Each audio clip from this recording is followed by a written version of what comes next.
firstly, a very warm but chilly welcome, and thank you to everyone who has joined us for our launch of our brand new Boeing 737 as we welcome it to our Southern African network. We have something we are very excited about. I know the weather hasn't played its part today, so really thank you for taking the time to be here. I'm sure, as most of you know, DHL doesn't like to do anything small. We weren't happy with the 2 wings that we had here today, so we brought up our very own wing from Cape Town. Our DHL Stormers player, Siabela Sinatlo, will be doing our ribbon cutting today. So special thank you to him for being here. And of course, to all of you, all our customers and staff and partners who make this all possible for us. So we have some very, very short speeches just to take you through our exciting news. So I'm going to hand over to our CEO for DHL Express Sub-Saharan Africa, Henny Heymans. Thanks, Megan. I think you would have all heard she mentioned the word short, really short specifically, just before I get on, just to make sure I kind of get the message. So first and foremost, a warm welcome to all of you here today. To something that's really, really special to us at DHL Express, and it's another massive milestone for us. And I'm sure you'll all agree as I look to my left, she's absolutely gorgeous, our 737-400 freighter. And it's another first for us. It's the first 737 we're putting down in Southern Africa. And she'll be doing the route for us going from Johannesburg to Harare, Lusaka, and then all the way back again. Now you may ask yourself, why is this significant? Well, it's significant for 2 reasons for us from a DHL perspective. I think the first one is to absolutely prove our commitment to this continent. You know, oftentimes wherever I go around the world and get an opportunity to meet customers and meet potential investors and ambassadors and a whole lot of important people, they often ask us, well, why are you in Africa, and are you going to stay in Africa? Well, I guess it's always quite easy to say, yes, we are going to stay in Africa. But I think what's a lot more impactful and a lot more important is if you can actually see that we put our money where our mouth is. So to all of our customers, we are absolutely, definitely here to stay. Then the second question that I get asked quite often is, Henny, why is it important for you to have your own network? Surely there's enough commercial uplift. Is this why you're all asking a premium? And I guess the moral of that story is, well, it's quite important for us in Africa. Why? Well, there are 2 reasons. The first reason, for those of you that don't know, is that only 12% of cities in Africa are connected by 1 commercial flight per week. So therefore stands to reason that if we want to help this continent grow, if we want to capitalize on some of the growth that's available, if we want to capitalize and play a part of boosting intra-Africa trade, well, we've got to do something to connect Africa to itself, to connect us to our neighbors, and to connect Africa as a continent to the world, and to connect the world to Africa. And that's why our own network is quite important. And then, of course, for those of you that have been around a while, you know what's happening with commercial airlines. Some of them will start up, and in 6 months' time, they'll shut down.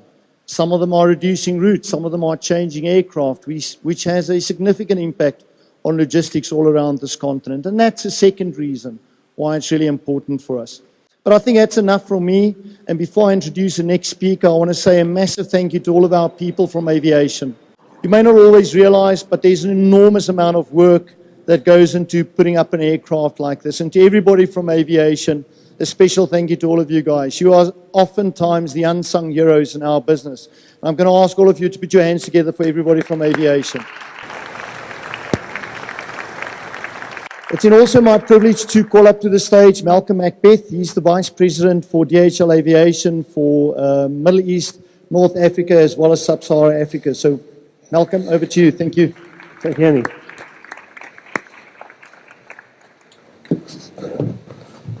Thank you, Annie. So good afternoon, everybody. Thank you for coming here today. It's pretty miserable, isn't it? So I'm very glad you made it. But actually, the last 3 times I've come down to Johannesburg, it's poured down with rain. So the next time I'm going to Cape Town. So hopefully we'll improve there. So if I come across as a little bit nervous today, the reason is not because I'm nervous of you guys. It's because my wife and daughter in Oxford Street in London this afternoon shopping, so it concerns me greatly. Okay, on to the thank yous. Firstly, a big thanks to Federal Air, whose hangar we are in today. Thank you very much for the loan of the hangar.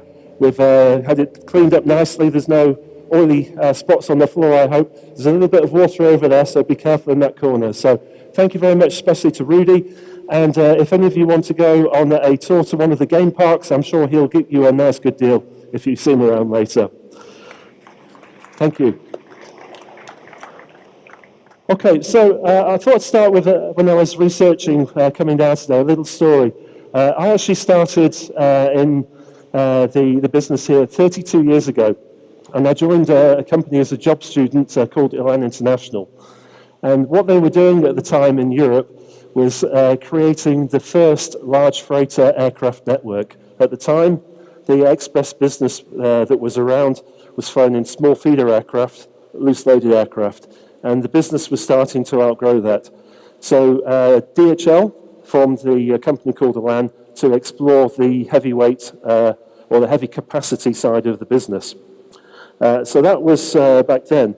That company that was chosen to work with DHL, the airline, was a company called Airbridge Cargo. And so they later became, in 1992, Hunting Cargo. But then a bunch of strange coincidences came about. In 1998, the company was sold and became Air Contractors. And the Air Contractors was a joint venture between CMB, a Belgian company, and Safair, no less. So the 1998 was the first association with the Safair brand in Europe. That company then moved on and became the ASL Group in 2008, when they started buying more companies. And here we are in 2018, where we're moving up from small feeder aircraft to the first large aircraft in the Southern African network, again partnering with Safair. So thank you very much. I think Neville's around somewhere. Thank you for the cooperation with the plane. And I'm looking forward to seeing what happens in 2028, what we're going to do in that year.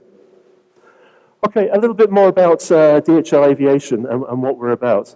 We're part of the DHL Express organization. In DHL Express, we're in just about every country in the world, where each country entity will be picking up and delivering the parcels for our customers. The job of DHL Aviation is to move the material between the countries. So our job is the bit in the middle, moving it, and we've basically got two key criteria. We want to move the material as fast as possible, express, where economically viable, and also reliable. So it's all about speed and reliability for us. Historically, when we start off, as Henny mentioned, we use the commercial airlines. But for various reasons, they often cause us issues in regarding the continuity and reliability for our customers. The schedules may be at the wrong time, the capacity may be at the wrong time, and we don't achieve the service levels that we would like and we know are possible for the business. So that's when we start flying our own aircraft. Okay. In Southern Africa, the first aircraft was flown in 1997. It was a Cessna 402, I'm told. Quickly moved up to Caravans in 1999. These aircraft have got about 1 ton, 1.5 tons capacity. In 2002, moved up to Beech 1900. I think there's actually a couple parked outside there. They're about 1,500 kilos capacity. Moving on as the business grew, as the DHL Express business continues to grow, in 2012, we stepped up to an ATR 42. And there's actually a DHL 42 from Salenta parked just over the other side there. You might have seen it as you came in. And then last year, we grew once again to a ATR 72. So that's up now to a capacity of about 6.5 tons. So all that was done with our friends at Salenta Aviation. I think there's a few of the people here again. So my thanks very much to the cooperation with Salenta over the years. We continue to work with them throughout Africa, and I'm sure there'll be plenty more work coming our way as we jointly grow together. However, on this route, we move over to the jet. And when we get to this 6-ton capacity, we come across a challenge. That's about the largest of the small turboprop aircraft that we can operate.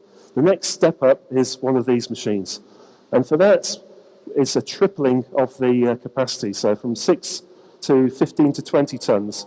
The capacity is 200% more. What the jets give us is two great pieces on reliability.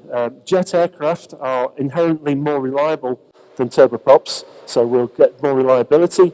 And also, an important factor around here, you can get over the top of thunderstorms. So when you've got bad weather, we can actually get over the top and keep the service going. But on the other side of it, the capacity becomes an issue. And if we're going to grow our capacity by 200%, no matter how well the Express is growing, I don't think we can expect to cover that capacity immediately. So this is where we have to move to a slightly different business model. And this is where we bring in our group in DHL Aviation called ACS, or Airline Capacity Sales. So what we have is, of course, the main and the reason for being is the DHL Express business. But to fill the aircraft, we then have to move into moving other types of cargo. So going forward, this will be very important for the success of this route. So for the ACS, we will be needing the work with, particularly in the perishables area. So the material coming from Lusaka and Harare, we'll need to be working closely with those guys. We will have to be moving into the general freight area, so cargo.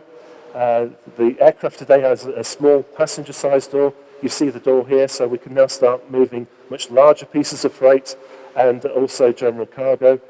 And last but not least, the material is coming to the region on the intercont services on passenger airlines and freighters into Joburg. So on that side, then we'll be working with interline partners, with other airlines to provide the service beyond. So those are all going to be key components of the success of the service. There's several of the representatives of all those areas here today, so my thanks for you to coming, and hopefully we can work all together to make this aircraft a great success. Okay, so moving on to the future. You often hear the phrase, why doesn't Africa trade with itself? And there are many reasons for that, from infrastructure and customs policies, etc. But one thing that for sure that I know, and it's in our area, is that there is actually no express network, no air cargo network which covers the whole of Africa. There's no Pan-African network. So if you want to move material from the east of Africa to the west of Africa to the south, then invariably actually the material is flowing over Europe or the Middle East. That takes time and it costs money. So if you want to move it that way, it will take you at least 72 hours. And obviously you're flying material a long distance, it's costing money. What we know on our research is that it is possible to move material through an air network within the Southern Sahara African network area within 48 hours.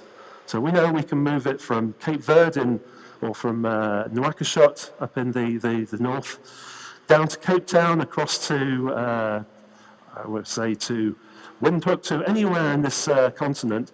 If we connect these networks together, we can get that service down to 2 days anywhere. And that's important. This step is an important step for us on that. With this 737 now being in Lusaka, we can now start linking our other networks, our extensive network in West Africa. We can link up to Douala and to Kinshasa, and then we can link up to Nairobi in the east as well.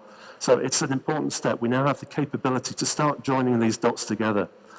And again, one of the things that really isn't done much today and can't be done is a distribution center for Africa. There's not actually many of them in Africa because you have to go via Europe or the Middle East, so that's where a lot of companies actually operate their distribution centers for Africa from.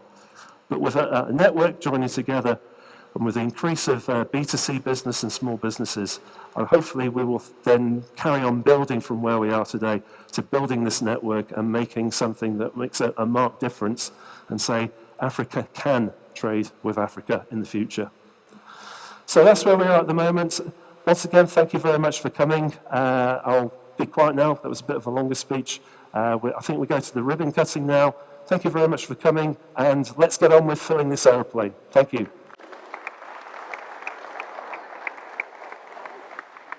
Thanks, Malcolm. So we're just going to do a quick ribbon cutting, and then the aircraft will be open for anyone who wants to go have a look inside, take any pictures, and have just a general wander around. So if everyone, Henny and Malcolm and the team can get ready for the ribbon cutting, then we can get things going.